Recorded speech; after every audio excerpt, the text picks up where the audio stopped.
Eu recebo agora a professora Maria Lúcia Mantovani, economista da Fundação Getúlio Vargas em São Paulo, e o economista Miguel Daúde, que falam do crescimento do PIB no primeiro trimestre de 2017. Primeiro, eu quero agradecer a presença de vocês aqui. Uma boa noite. Boa noite, obrigado. Muito obrigado. Vamos começar já sendo claros, pegando a fala do ministro da Fazenda, Henrique Meirelles, o tweet do presidente Michel Temer, falando que a recessão acabou, mostrando esses dados positivos nesse 1º de junho.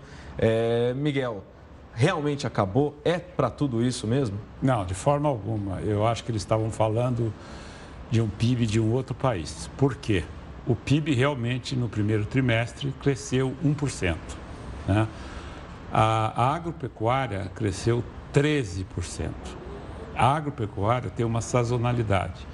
Nós tivemos uma super safra, né? Se nós compararmos esse 13% em relação ao ao último trimestre de 2016.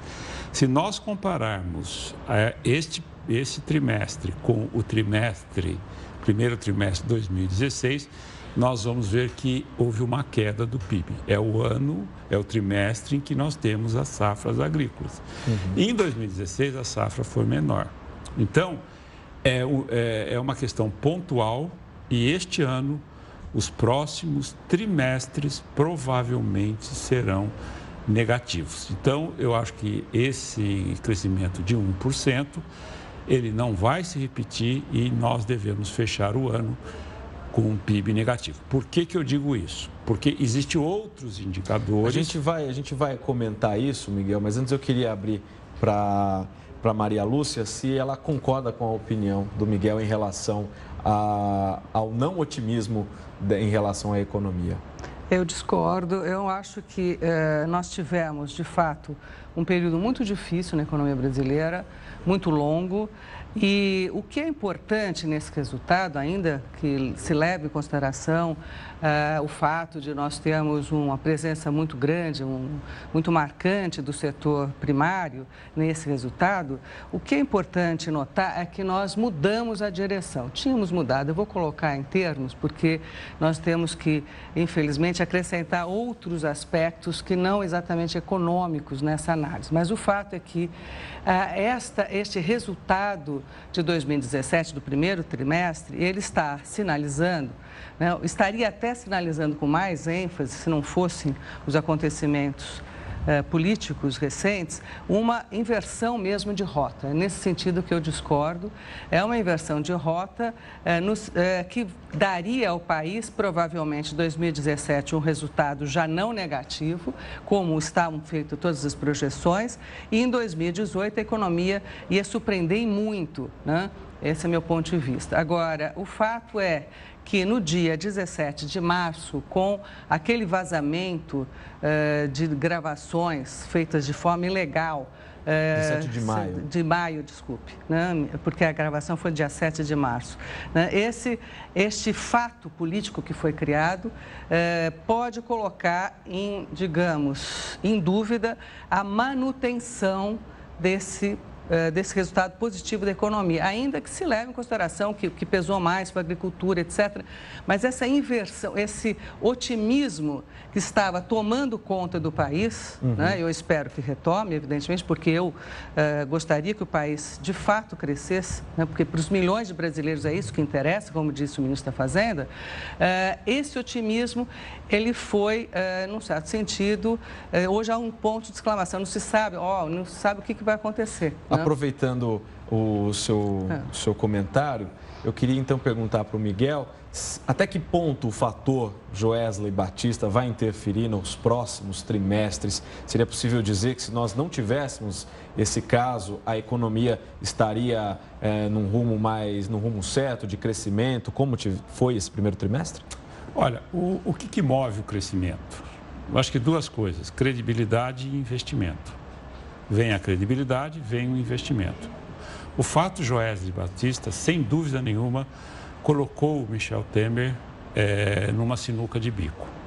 Nós temos duas hipóteses... Colocou o Brasil numa sinuca de bico, né? É evidente. Vamos ter claro isso, né? Não foi o Michel Temer, foi o Brasil, né? O que acontece? O Temer, ele tem aí a possibilidade de sair ou continuar.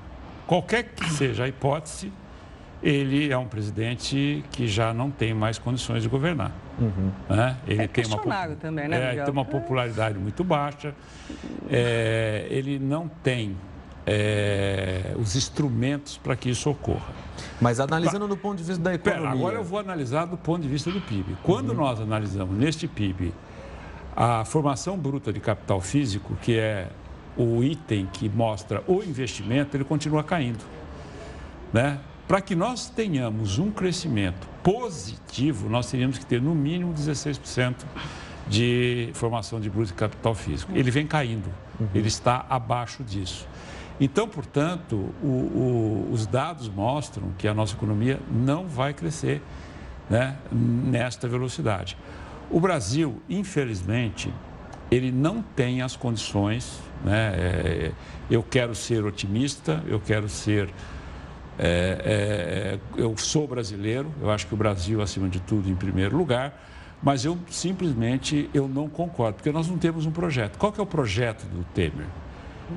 Reformar a Previdência. Mesmo que consiga reformar a Previdência, os efeitos não virão agora. Então, eu acho que nós estamos... Pois é, mas o projeto do Temer, do governo Temer, é um projeto de recuperar a credibilidade do país a partir da recuperação das contas públicas. Esse é o projeto. E esse projeto é muito importante. Ele não pode ser desprezado. Ele é essencial. Eu acho que não é desprezado. Ele é essencial. Agora, senão você não tem crescimento nenhum. Vamos fazer o seguinte. Assim, eu sou uma pessoa que... Eu estudo muito e ando muito na rua. E eu gostaria de perguntar para o meu amigo que está lá nos assistindo se a vida dele melhorou. Não melhorou. O índice de desemprego subindo. Então, você pergunta, eu vou perguntar para as mulheres que vão ao supermercado se para elas a inflação parou, se isso teve um efeito. Não parou. Claro que parou. Não parou. Eu sou dona de casa, eu sei o que eu estou falando. A situação, é claro que ela não melhorou ainda. Você sabe quanto subiu o feijão? Tá, ela não melhorou. Ela não melhorou ainda. Então, a sua resposta é verdade, ela não melhorou, mas ela deixou de piorar. E isso é uma coisa relevante. Isso é uma coisa relevante se não se considerar uma inflação que estava anualizada em mais de 10%, ela passa a ser abaixo de 4%, faz uma diferença enorme na vida das pessoas. Desprezar isso é desprezar ao contrário, quando essa inflação começou a subir e que o governo Dilma, petista, dizia que isso não tinha importância, um pouco de inflação não tinha importância nenhuma. E tem importância. E esse é o projeto que o governo Temer tem, é de recuperar as condições de credibilidade do país e controlar a inflação. E conseguiu controlar. A Dilma esse foi, é o fato. Controlou. Só um detalhe. A Dilma foi um desastre para o Brasil. Não, a Dilma só não foi um desastre. Os governos lulopetistas foram um desastre para o Brasil. Mas, não, eu só queria colocar uma coisa, porque a gente... essa posição é uma posição, eu não sei.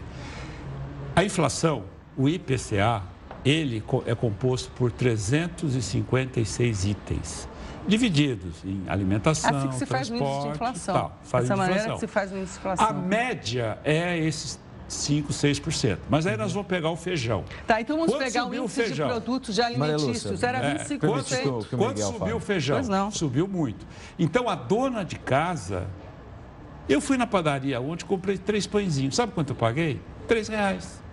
Então, quer dizer, a inflação, ela continua, porque o trigo, não continua. O trigo é importado... Ela não continua, a inflação não continua. Este é um fato que não pode ser negado.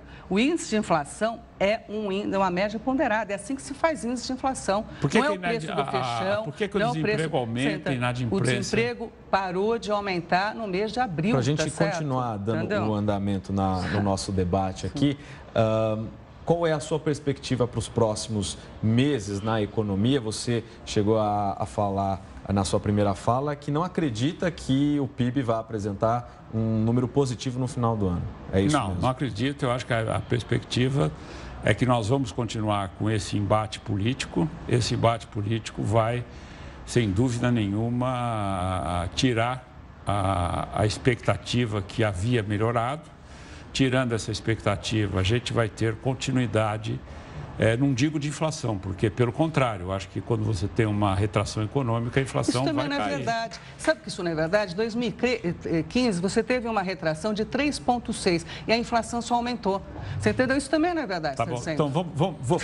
Já que a senhora quer falar, deixa eu só falar em termos econômicos. Em termos econômicos. Então vamos lá, então me escuta um pouquinho, por favor. Eu estava te escutando, só fiz uma correção. Em 7 anos, escuta um pouquinho, em 7 anos... Só fiz uma pequena correção. O que nós crescemos em 7 anos, de 2010 para cá, nós perdemos em 2. Nós voltamos à base de crescimento em 2010. Então, eu acho assim, eu não estou aqui, eu não sou petista, não sou PSDB. Não, nem eu também. Eu vejo que a senhora tem um viés ideológico para defender o Temer. Não tenho viés ideológico. Eu defendo a economia brasileira. Então, eu acho que nós temos que discutir a economia, sem viés ideológico. Sem comentar as condições econômicas. Esse não é o nosso objetivo. Mas o objetivo é falar sobre a economia. A pergunta que eu fiz ao Miguel, para a gente poder finalizar, Maria Lúcia, a sua perspectiva, a sua análise sobre a economia nos próximos meses, você acha, ao contrário dele, que o PIB vai apresentar um saldo positivo? Dependerá do que vai ocorrer nos próximos dias, tá certo?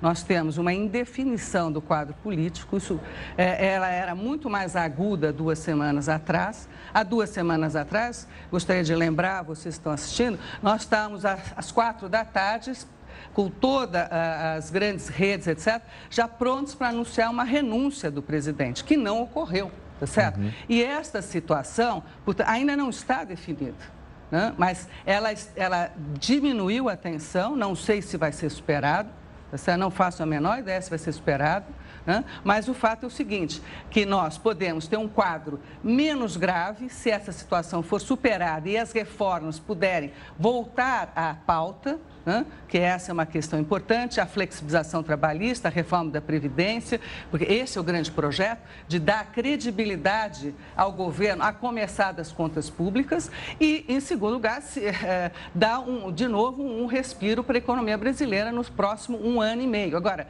se não for essa a solução, se houver, de fato, a cassação da chapa, porque eu não vejo outra hipótese a não ser essa cassação da chapa, não acredito que o presidente Temer vá renunciar, parece que isso não vai ocorrer, né? Apesar de toda a torcida, não vai acontecer.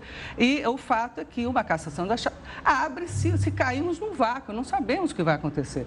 Dizer, vai acontecer isso, do meu ponto, eu não me atrevo a fazer isso porque eu não tenho as condições para fazer uma análise econômica correta. Ou seja, nós temos que aguardar o que vai ocorrer nas próximas semanas. Tá certo. Muito obrigado pela sua participação, Maria Lúcia. Muito obrigado pela sua participação, Miguel. Esse é o objetivo do nosso debate, é confrontar opiniões, confrontar ideias, para quem está assistindo em casa poder tirar a melhor lição, a melhor conclusão de tudo isso. Uma boa noite para vocês. Boa noite.